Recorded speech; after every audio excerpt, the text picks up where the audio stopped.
রায়গঞ্জ বিধানসভার উপনির্বাচনে শেষ হাসিটা হাসবে কে?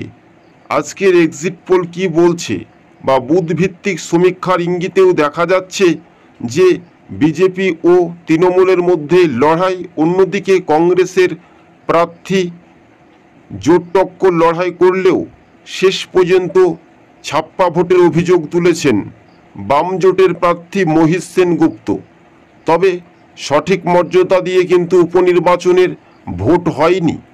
রায়গঞ্জ বিধানসভার মোট বুথ সংখ্যা যদি দেখি আমরা, তাহলে পরিসংখ্যানটি বলছে 212টি, তার মধ্যে 117টি বুথ একেবারে দখল করে দেদার ছাপ্পা ভোট মারে তৃণমূল। গুরুতর অভিযোগ করেছে কংগ্রেস ও বিজেপি। তবে কংগ্রেস প্রার্থী মহিষ সেনগুপ্ত তিনি অভিযোগ জানিয়েছেন নির্বাচন কমিশনকে। আদতে এটা কি সঠিক মর্যাদা দিয়ে নির্বাচন কমিশন কি দেখবে? শাসক দল তৃণমূল ভোটে ছাপ্পা মারার অভিযোগেও তারা অস্বীকার করছে। কৃষ্ণ কল্যাণী তিনি ভোটে হারবেন খুব শীঘ্রই, তবে মানুষ কতটা ভোট কেন্দ্রে ভোট দিতে পেরেছে এটাই শুধু দেখার একটা বিষয় রয়েছে।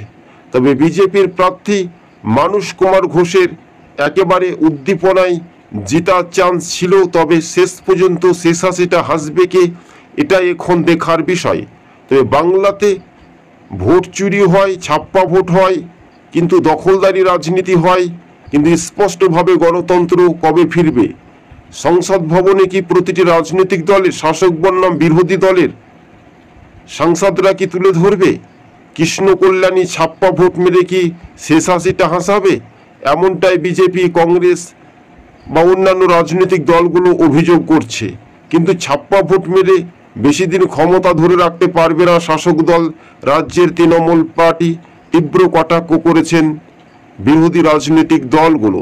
আপনাদেরকে আরও একবার জানিয়ে রাখি, 117টি যেহেতু বুথের ছাপ্পা মারার অভিযোগ শাসক দল প্রার্থী কৃষ্ণ কল্যাণীর বিরুদ্ধে অভিযোগ করেছে বামজোট প্রার্থী মহিষ সেনগুপ্ত, উপর দিকে বিজেপির প্রার্থী সরাসরি